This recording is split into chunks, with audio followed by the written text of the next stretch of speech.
Hello, I'm 도성민, 대구의 Science High School First Grade Korea from Wiran to Share. 안녕하세요. 저는 대한민국 대구의 과학고등학교 1학년 Wiran to Share의 도성민입니다.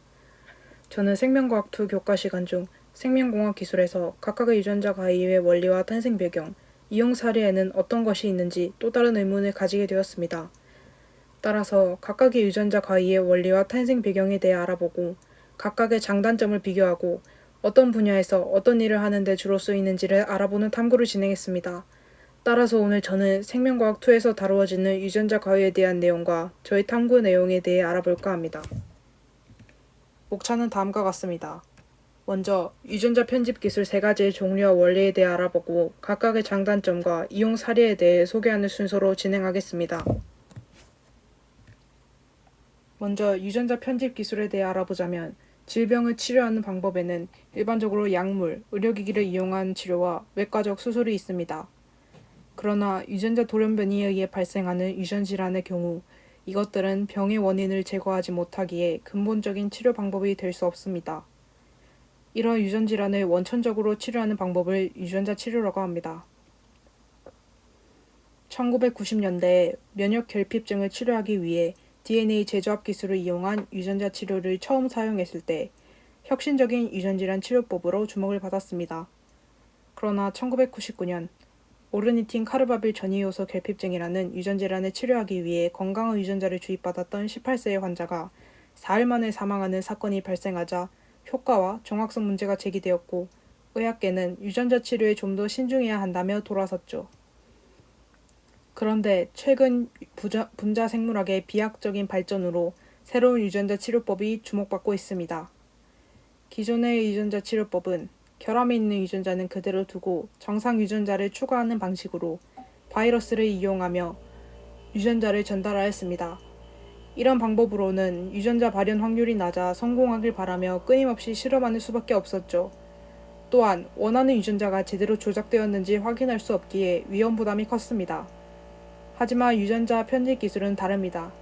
유전자 편집 기술이란 특정 유전자를 선택하고 조작할 수 있는 생명공학 기술로 유전자 가위를 이용해 특정 유전자를 자르고 새로운 유전자를 삽입합니다.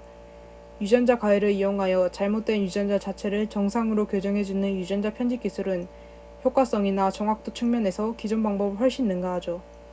목표로 하는 유전자를 자르는 유전자 가위는 3세대까지 발전했고 현재 4세대 연구가 진행되고 있으며 1에서 3세대의 각각의 탄생 과정과 원리는 다음과 같습니다. 1세대 유전자 가위 징크핑거 뉴클레이즈입니다. 1980년대 중반 과학자들은 아프리카 발톱 개구리의 유전자를 연구하던 중 특이한 단백질 하나가 개구리의 DNA에 단단히 결합해 있는 것을 발견했습니다. 그 단백질의 입체 구조를 분석해보니 손가락 모양의 기다란 고리가 개구리의 유전자를 강력하게 움켜쥐고 있었죠. 이 고리들의 중심에는 안정된 아연 이온이 자리 잡고 있었습니다. 손 모양의 특이한 구조를 가진다고 하여 과학자들은 이 단백질에 아연 손가락이라는 뜻의 징크핑거라는 이름을 붙였죠. 그로부터 10년 후 당시 미국 존스 홉킨스 대학의 과학자 스린바산 찬드라 세가라는 징크핑거 단백질을 현실에 응용할 방법을 연구하기 시작했습니다.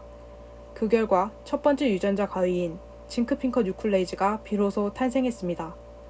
징크핑거 뉴클레이즈는 두 부분으로 이루어져 있습니다.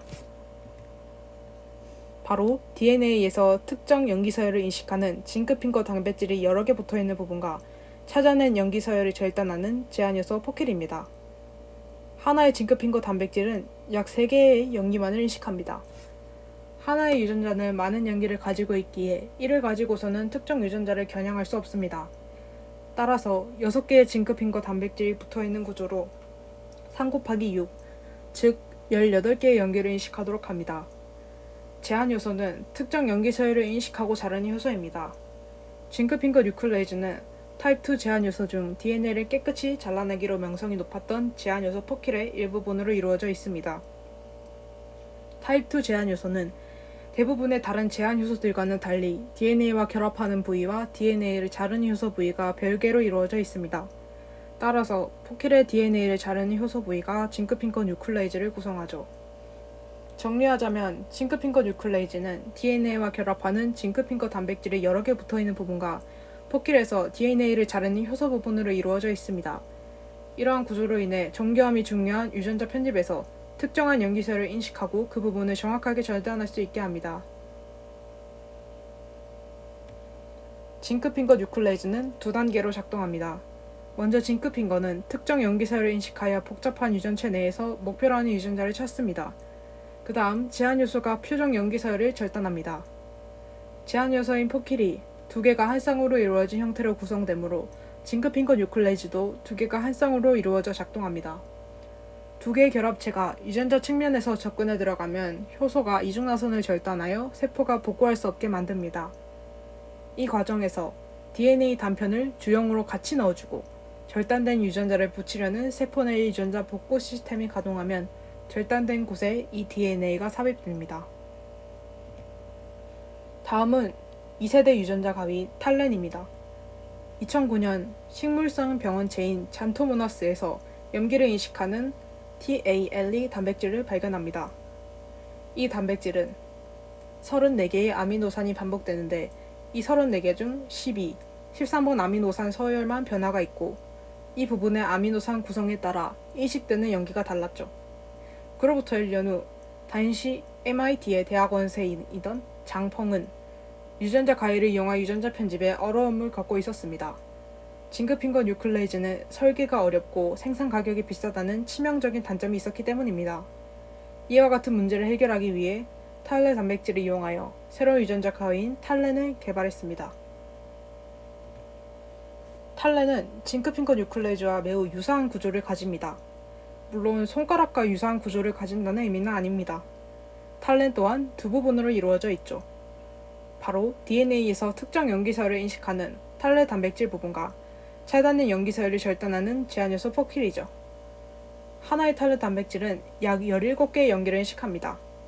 이는 인간의 DNA 조각을 인식할 만하죠. 탈레는 DNA와 결합하는 탈레 단백질 부분과 포킬에서 DNA를 자르는 효소 부분으로 이루어져 있습니다. 탈레는 징크핑거 뉴클레이즈와 마찬가지로 두 단계로 작동합니다. 먼저 탈레는 특정 염기서열을 인식하여 복잡한 유전체 내에서 목표로 하는 유전자를 찾습니다. 그 다음 제한요소를 찾아 표적 염기서열을 전달합니다. 제한요소인 포킬이 두 개가 한 쌍으로 이루어진 형태로 구성되므로 탈렌도 두 개가 한 쌍으로 이루어져 작동합니다. 두 개의 결합체가 유전자 측면에서 접근해 들어가면 효소가 이중나선을 절단하여 세포가 복구할 수 없게 만듭니다. 이 과정에서 DNA 단편을 주형으로 같이 넣어주고 절단된 유전자를 붙이려는 세포 내에 유전자 복구 시스템이 가동하면 절단된 곳에 이 DNA가 삽입됩니다. 탈렌을 구성하는 아미노산은 절단대산 DNA의 염기서열과 정확히 부합합니다. 탈렌의 아미노산을 변경하면 결합대상 염기서열도 바뀌므로 단백질을 맞춤식으로 변경하면 됩니다. 징크핑거 뉴클레이즈와의 가장 큰 차이점은 좀 더 섬세해졌다는 것이죠. 징크핑거 단백질은 3개의 염기에 하나씩 결합했다면 탈레 단백질은 하나의 염기에 하나씩 결합합니다. 따라서 목표 유전자를 더 정확하게 절단하죠.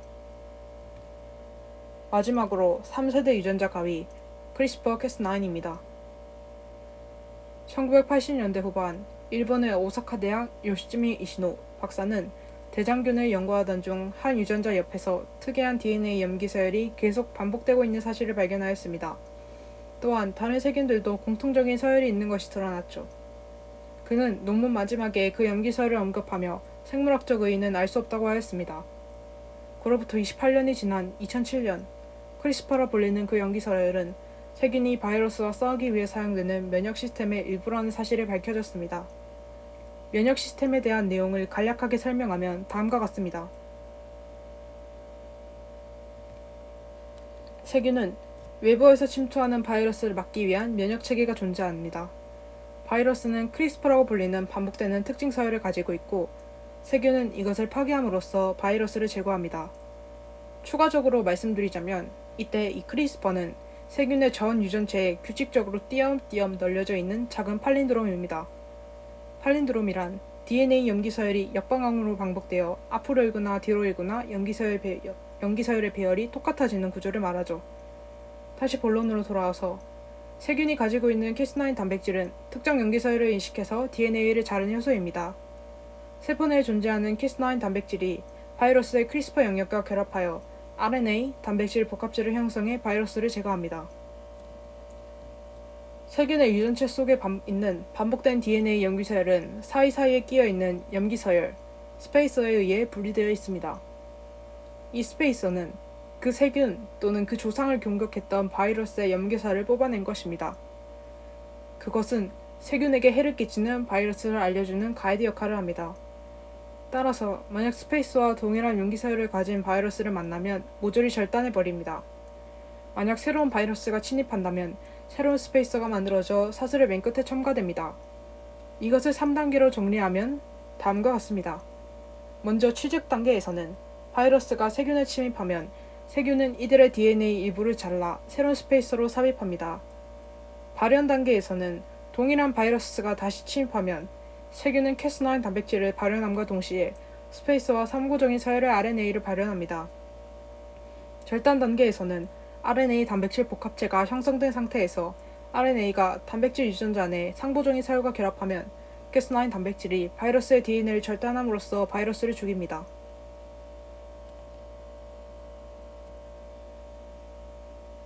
징크핑거 뉴클레이즈 대신 탈렌을 사용하면 정경한 인식이 가능해졌으나 크기가 커져서 세포에 넣기가 어려웠습니다. 이외에도 여러 문제가 있었고 이를 해결하기 위해 새로운 유전자 가해를 만들기 위한 연구가 진행되었습니다.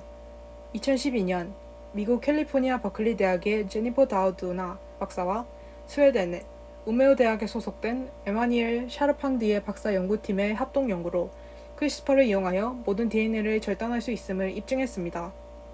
즉, 면역 시스템의 원리를 본떠 3세대 유전자 가위 크리스퍼-캐스9이 탄생했죠.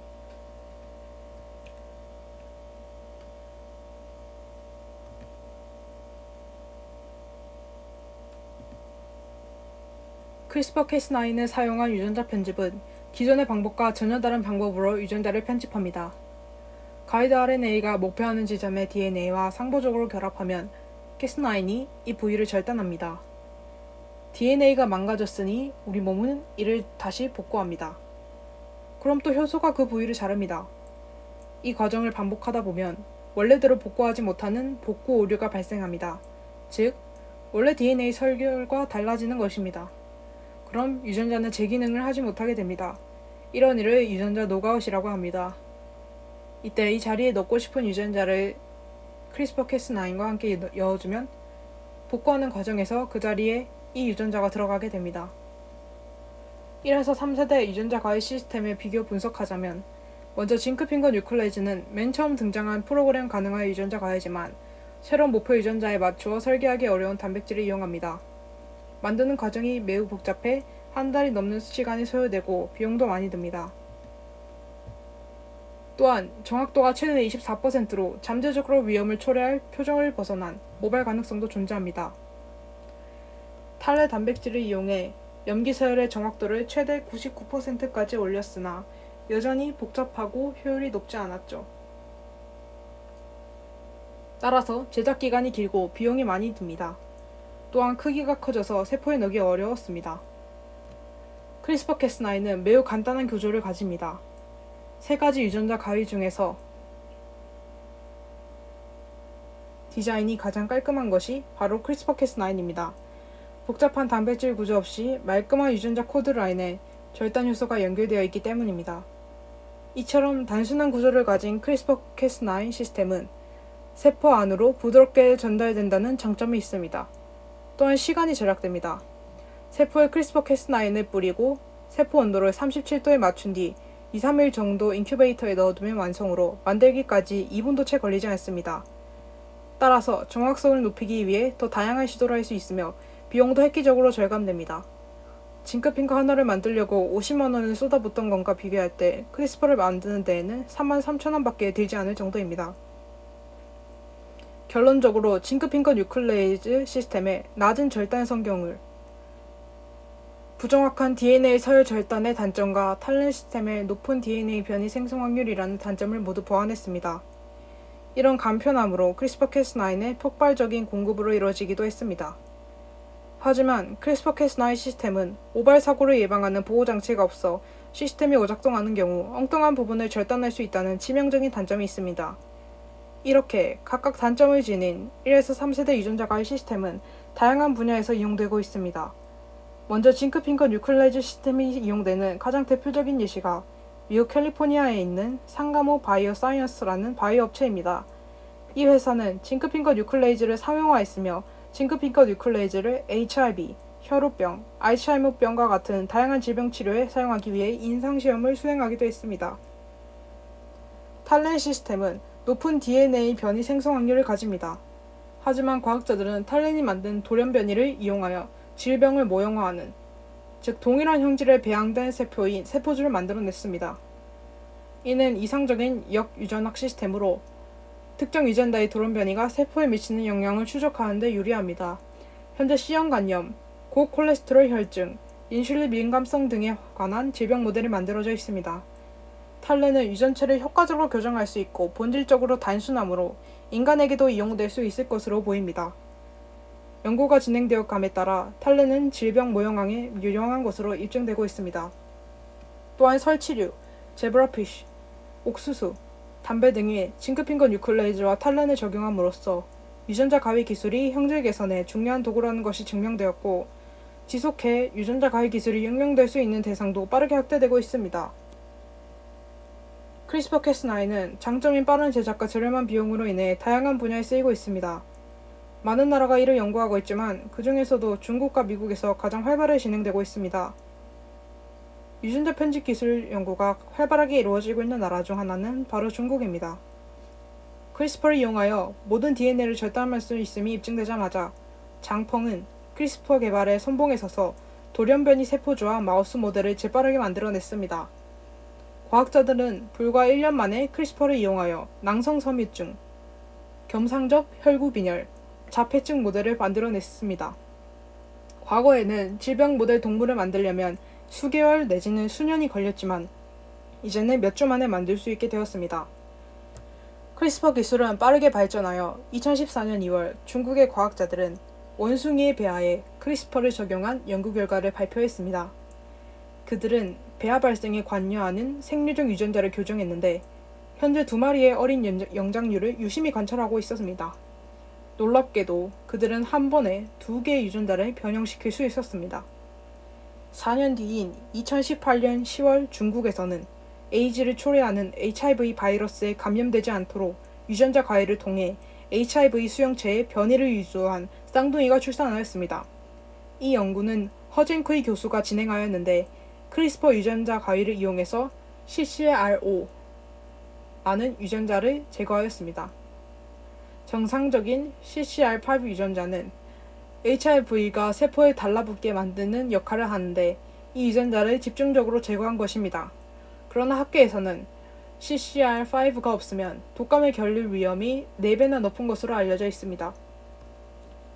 다음으로 유전자 편집 기술 연구가 가장 활발히 이루어지는 나라 중 하나는 미국으로 다양한 분야에 쓰이는 만큼 크리스퍼-캐스9이 거래되고 있기도 합니다. 미국의 엔퓨어 법인이 운영하는 에드진 회사에서는 유전자 가위 구매가 가능합니다. 에드진이 보관하고 있는 크리스퍼-캐스9의 수는 총 100종이 넘습니다. 전 세계 과학자가 더 좋은 성능의 유전자 가위를 만들기 위해 경쟁하고 그 결과물을 에드진에 기탁합니다. 덕분에 유전자 가위가 필요한 과학자는 그 샘플을 싸게 구입할 수 있고 이를 개발한 연구자는 자신의 결과물을 광고하고 유통할 수 있는 통로를 확보했습니다. 이처럼 크리스퍼-캐스9는 현재 다양한 국가에서 연구되고 있으며 신약 개발과 동식물 생명공학 분야에 큰 영향을 미치고 있습니다. 유전자 가위를 통해서 다양한 유전적 질병과 암 환자 치료를 위한 연구가 활발히 진행 중이며 혈우병과 같은 유전질환 치료의 꿈을 현실화하게 되었습니다. 농업계에서는 식물 연구들이 곰팡이, 해충, 가뭄을 견디는 농작물을 만들 수 있었으며 선호되는 특성을 가진 가축을 만들면서 전 세계 식량 생산 기능을 바꿀 수 있습니다. 또한 유전자 가위 기술은 작물 기능 향상뿐만 아니라 품종 개량을 위한 축산업 분야에 적용되고 있습니다. 하지만 유전자 편집으로 인한 이용이 무조건 좋은 의견만 있는 것은 아닙니다. 인간의 유전자 조작이 가능해질 경우 원하는 유전자만 갖춘 이른바 맞춤형 아기가 탄생할 거라는 우려의 목소리가 높아지고 있습니다. 동물 실험 과정에서 영장류에게 크리스퍼를 사용할 경우 인간에게 사용하는 것은 시간 문제라는 것입니다. 적절한 규제와 사회적 합의 없이 인간의 유전자 변형에 크리스퍼 유전자 가위가 사용된 것에 대해 많은 과학자가 우려를 표명했습니다. 따라서 연구 그 자체가 목적이 되지 않고 삶의 가치를 위한 수단의 자리에서 계속 연구되어 나갈 수 있도록 관련 제도를 정비하는 것이 요구되고 있습니다. 오늘은 유전자 가위의 1, 2, 3세대의 탄생 과정, 구조와 원리, 유전자 편집 원리에 대해 알아본 후 각각의 장단점을 분석하고 활용 분화까지 조사해보는 방식으로 탐구를 진행했습니다. 탐구 결과 기존 유전자 치료 방식에 어려움이 있어 1세대가 개발되었고 2, 3세대는 각각 1, 2세대의 단점을 극복하기 위해 만들어졌다는 것을 알 수 있었습니다. 그 단점은 주로 느린 제작 기간과 비싼 비용으로 세대를 거듭할수록 저렴한 비용으로 빠르게 제작할 수 있었습니다. 현재 유전자 가위는 3세대를 넘어 3.5세대, 4세대 유전자 가위가 만들어지고 있습니다. 이전의 유전자 가위들은 원하지 않는 유전자의 기능을 제거하기 위해 특정한 부위에 DNA를 지우는 능력이 탁월했습니다. 그러나 돌연변이에 의해 변화된 DNA의 염기서열을 수정하는 기능은 없었습니다. 따라서 특정 염기서열을 지우는 능력에 의존해 치료할 수 있는 유전질환은 특정 유전자들이 너무 많이 발현되거나 발현되지 않아야 할 조직에서 발현돼버린 나타날 수 있는 것들에 대해 한정될 수밖에 없었습니다. 새로 개발된 4세대 유전자 가위인 프라임 에디터는 연구자들이 원하는 대로 특정 염기서열을 제거할 뿐 아니라 그 자리에 다른 염기서열을 끼워 넣을 수 있습니다. 아직 4세대 유전자 가위 기술을 개발 초기에 있기에 많은 자료가 있지는 않지만 이를 감안하더라도 획기적인 기술임에는 확실합니다. 이번 지식 나눔을 통해 어떤 기술이 발전할 때는 이전 기술의 기능에 대한 의문을 가지고 이를 보완하는 것에서 시작한다는 것과 끊임없이 발전한다는 것을 느꼈습니다.